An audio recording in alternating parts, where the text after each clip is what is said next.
what is the 5-day off-grid retreat? Well, it's a few things. First and foremost, though, I guess it's just an opportunity for people to really immerse themselves in the off-grid living lifestyle. You know, if you wanted to learn a new language, the best way to do it is to go to the country that speaks that language and just immerse yourself in the language, immerse yourself in the culture. And like I say, that's just the best way to learn something. So first and foremost, that's what it is. It's 5 days of living off-grid, waking up every morning and seeing what it's like, going through the day, seeing what it's like, seeing what you got to do before you go to bed. It's just a really good experience for those who, you know, if they're not sure if they want to go off grid or they are sure they want to, but they want to know what it's going to be all about. Second, it's a great opportunity for people just to meet like-minded individuals. There's 7 of us here. We all have the same goal. We all have the same mission. We all have the same philosophy of life, and it's just a really great opportunity to meet new people and develop lifelong friendships. And third, I guess it's just an awesome vacation. You know, you're coming up here. I have always said the Ark is the best place in the world to vacation. I just wish I didn't own it. You know, we do go away a few times a year because, you know, there are some challenges with living off grid. And again, that's one of the benefits to coming up here for a week. You get to see what those are, and you know, it's sort of like it's a great place to visit, but I wouldn't want to live here. And the thing is I do love living here, but it is a truly great place to visit when you can just come and experience all the Ark has to offer. First, what we offer right here, and then just with all of our day trips with the horseback riding and the canoeing and the visits to the alpaca farms and into the bee farms and stuff. So anyway, that's what it is. It's just a really awesome week with a bunch of like-minded individuals. It's just super fun. Well, for me, being off-grid it's a lot more than just creating my own power. Being off-grid, it's more of a mindset. It's more of a philosophy. I've always been independent. I don't like being reliant on anybody else. It's funny, when I go to a restaurant, I don't like when the waiters and waitresses bring me my food. I feel like I should be able to go up and get it myself. Why should they have to serve me? But I just like being self-sufficient. I like knowing that I don't have to rely on other people.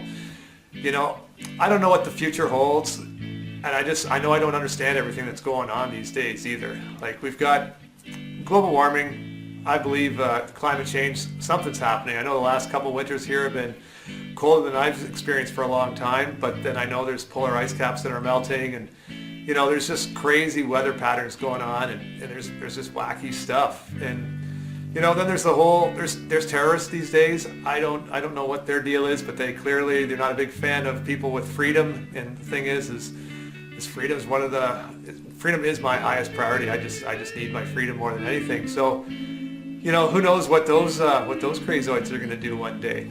And then there's just the grid itself. Like, it's old. The grid is old, and I don't know if it's been maintained properly. I know where I'm in Quebec, it's just ancient. Because we're not on the grid here, but my neighbors, they all have daily power failures. You know, not for hours or even minutes at a time, but for a few seconds every day, the power goes out. And then on a really windy day, they know the power will be out for a few minutes to a couple hours. And then on big snowstorms, they could be out for a few days. And you know, I never have to worry about that. So just being off grid with my own power, it's just one more worry that I don't have to concern myself with, because I know regardless of what happens out there, I'm always going to have power here. And then we've got 164 acres, so there's a lot of food on my land. If I need food, we can get food. In those 164 acres, it's all trees, and those trees, that's all firewood. So you know what? I think I'm ready for whatever might come. We've got food, we've got heat, we've got electricity. This year I'll be building the greenhouse, so we'll have greens, we'll have vegetables, we'll have some fruits, and so that's you know, just another step in that direction. And then I think we're gonna do some chickens too. You know what? We're just doing everything we can, just to be as self-sufficient as possible, and it's just a neat way to live. And up here in our region, not a lot of the people up here produce their own power. They're still on the grid, but they're all off grid in their own ways. Like, I think a lot of them, if the big bomb went off somewhere, they might not have power, but they've all got generators, and I think everybody up here, we'd all be okay for quite a while. We're just not as reliant, I think, as most city people are. And so, yeah, it's just good to have that sense that we can take care of ourselves if we need to. Would I call myself a prepper? I've never been one for titles, and even when I was a paramedic, I was a advanced care flight paramedic. We were supposed to have the bars on our shoulders. I just didn't like being labeled, even with the 3 bars I was supposed to wear. I've never been big on labels, so I certainly haven't labeled myself as a prepper. I guess somebody outside, from the outside looking in, and they see how prepared we are here. I guess just by the definition, then I guess we do sort of have that sort of prepper thing going on here, and that again we are ready if something did happen, and so no, I wouldn't say I'm a prepper. I don't have a pantry full of canned goods, and I don't have tons of bottled water stored. But the thing is I've got my own well, so I've got all the water I need. And if that doesn't work, then I've got a lake in the back. I've got a river just down the road. So I'm good with water. And like I say, I guess with the food thing, we're kind of good there too, because we've got the bush in the back, and we're going to grow our own this summer. But no, I'm not really a prepper, but I can understand that mentality, and I guess I certainly have something to offer to people who are living the whole prepper lifestyle. So I look forward to working with those folks. I honestly don't know what caused me to be so independent. Growing up, I had very conservative parents. They've got a pretty neat story. My dad was in grade 9 and my mom was in grade 8 when they met. And they dated all through high school, and then they got married, right after high school.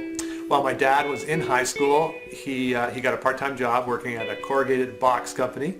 And then after high school, he was offered a full-time position. So he took it, and that's where he worked for the next, 40 odd years until he retired. And they're retired now. They're still happily married. They go on trips together. I've never seen one of them without the other. They're always together. But yeah, they've just always done stuff the safe way. And for some reason, I never followed that path. I always wanted to do more adventurous stuff. In high school, I was really interested in the outdoors, and I joined a wilderness skills group at the school. And it was funny. I remember asking my parents if I could join that club, and the problem with that is that you needed to have a tent, you needed to have a sleeping bag, you needed to have a backpack and a camp stove and different things, and I didn't have any of those things, and my parents weren't going to buy them for me, so they said I needed to get a job. So I said, okay, so I got a job delivering newspapers. But the funny thing with that is once you have a job working newspapers, then you have to deliver papers on Friday afternoon and Saturday morning. So once I had the job and had enough money to buy all the stuff I needed for the Wilderness Skills Group, then I didn't have the time to go away anymore. But we were able to work it out. I got friends to deliver my papers for me, and I did the Wilderness Skills Group. And I think that group, that changed my life a lot, because I went off and I was doing all the stuff in the outdoors. And my core group of friends, they were all hockey players. And again, maybe that's it. Looking back, maybe that's it. Growing up, my dad isn't a sports fan, so he never put me into hockey. And so growing up, all my friends, they were all hockey players. And so I was always on the outside looking in. And I had to find my own thing. So quite many evenings they were off at their hockey games, and on Saturdays they were gone at their hockey games, so I was on my own. So I think that might have been part of it. That's from an early stage. I had to do my own stuff and do it my own way. And then going through university, I wanted to stick with my outdoor sort of theme, and I got rafting guide jobs working in the Arctic, and here, not far from here on the Ottawa River, and then that got me jobs out in France. And anyway, I got to explore a lot of really neat rivers and do a lot of stuff that way. And then somehow. Oh, that's a funny story that we'll tell a different time, but I just got into the whole ambulance thing, and I started working on the ambulance, and I wanted to be a paramedic, so I went out to Colorado and I got my paramedic training, and then I got recruited by a fire department to work there as their medical officer. And anyway, just one thing sort of led to the other. And when you're a paramedic, especially when you're a paramedic, you're the guy who makes the calls. There's nobody to turn to. You're out there. You're on your own. You got to make decisions. You got to make decisions fast. And the decisions you make are quite often life or death. So I think that helped me a lot. Taking risks. I was taking risks with other people's lives. So in my own life, I wasn't as nervous, taking a risk with that. And so I think being a paramedic really helped me evolve to where I've come today. And then, just becoming my own entrepreneur. That was a big risk, but in that side, I had a great wife, and she was right there. She had a stable job. She supported me through all of that, and just everything came together. And it was sort of the same thing with going off grid. It was a big leap of faith. I really had no idea what I was getting into, but that's how things are when you're a paramedic. When the helicopter lands and you get out, you don't know what you're going to run into until you're running in it. And that's kind of how the whole off-grid thing went for me too. I opened the door and all of a sudden I was inside an abandoned sawmill with 3 walls and a roof, no power, no plumbing. Yeah, and there I was, and I just had to make it happen. I had to make things work, and that's what I did. And I'm pretty happy I took that journey. Well, I guess the reason I decided to create the realities and practices of off the grid living course is because I like teaching. I've always been an educator. Before I was a paramedic, I was a lifeguard. And when I was a lifeguard, I was teaching people how to swim, I was teaching first aid, I was teaching CPR, I was doing all that stuff. And then when I became a paramedic, I taught the advanced cardiac life support course. I taught the pediatric advanced life support courses. I taught advanced trauma courses. I was always teaching. I taught the college. I taught some of the EMT programs over there.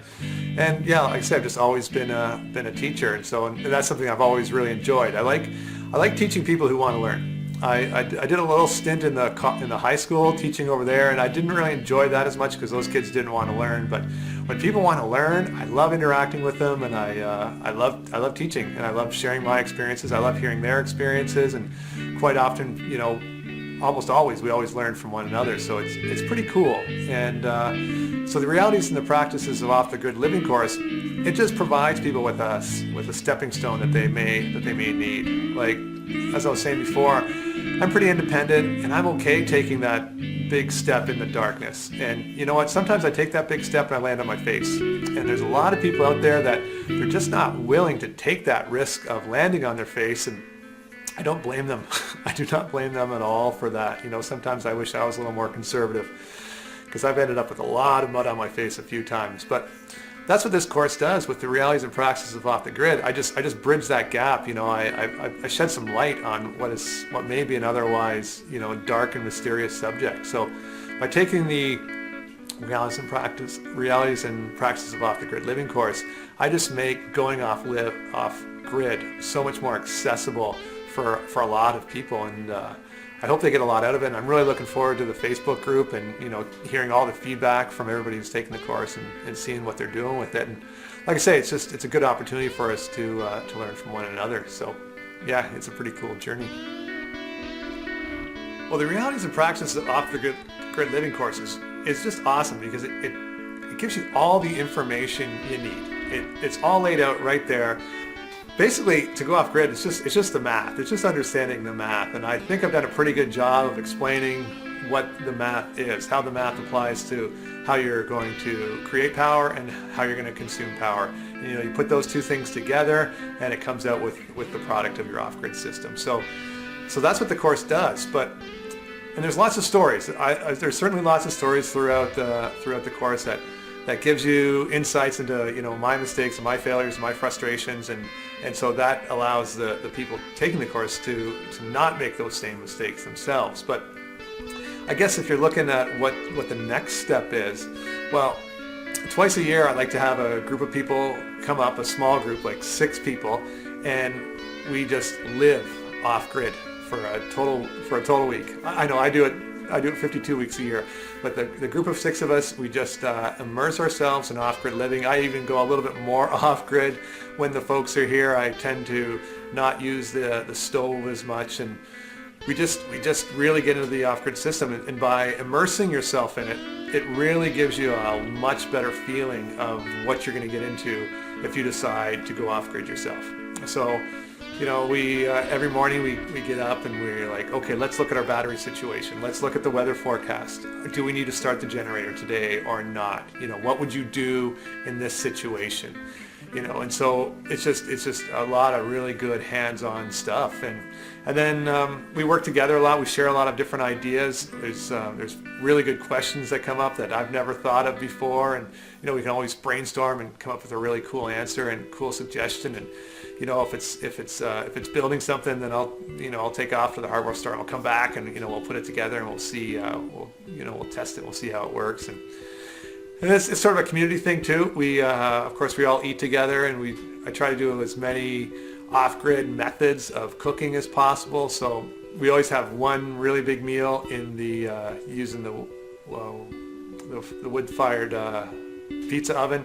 So we can have a pretty big meal there with a big chunk of meat and some vegetables and potatoes and a casserole, and we'll bake up some bread in there and have some brownies and do that whole thing. So that's always fun. And then hopefully it's sunny and warm enough when the folks are here, and I love doing solar box cooking stuff. And then just it's more for fun, but we head up the river. We head up the river, and sometimes it's up to the group. Sometimes we'll spend a night on an island and sort of just do a little bit of camping and put our true off-grid skills to the test, in the wilderness on an island somewhere. And like I mentioned before, my neighbors up here, they're all really cool. They don't make their own power, but they all do really neat things, and we can learn a lot from those folks. Like most of these people, it was their grandfathers or great grandfathers that got the land deeded to them by the Queen, right? So when they came here, it was just their property was like mine is now, just 100% forest, and they clear cut it. They built farms. They grew farms, which is really neat. So I've got neighbors that that keep bees. So their sort of off-grid thing is honey production. I've got another neighbor that has an alpaca farm. Like I have alpacas, but it's not really a farm. My alpacas are just friends that I that I hang out with.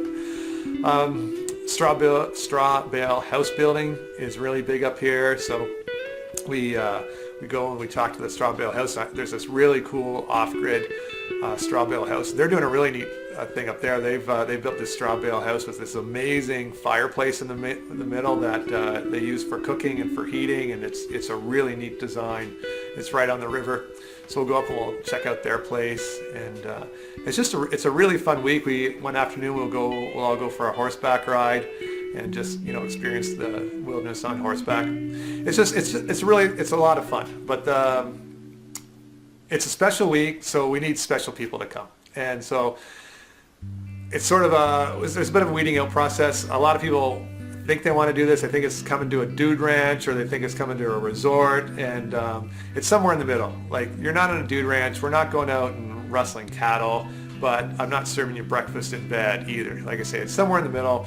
The point of it is to learn about living off the grid, and so to that end, it's kind of a mixed bag.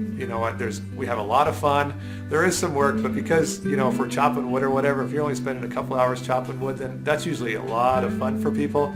For guys like me, well, I should say that for guys like me, when you're chopping wood all the time, it's not that much fun. But you know what? I still love chopping wood. There's something fun about chopping wood and gathering wood and filling the woodshed. But like I say, it's a really special week. Like lifelong friendships are formed in these weeks, and we just learn from one another. So if that's something you guys, whoever's watching this, is interested, there's an application on this page. Fill out the application. I personally go through the application. I'll look it over, and I'll give you a call, and we can just have a little chat, and we'll see if we're right for one another. Like, once you learn more about me, you're like, yeah, no, I don't really want to do that. And once I find out where you're coming from, then maybe you're not right for the arc, or maybe you are. But like I say, it's a discussion that we can have, and we can see if it's a good fit. So yeah, you know what? It's worth a phone call. Fill out the application, and we'll have a chat. We'll see what we can work out.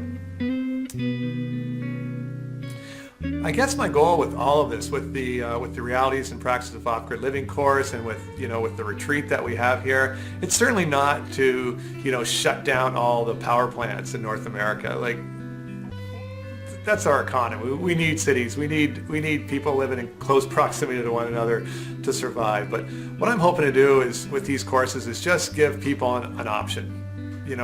I know there's a lot of people that are living a lifestyle right now that is not congruent with their philosophy on life, and they don't know what's possible. And by taking the course, and especially by coming to the retreat and just living this lifestyle up here, it just gives you a really good flavor of what your life can be like, and what your potential is. It's really it's really neat.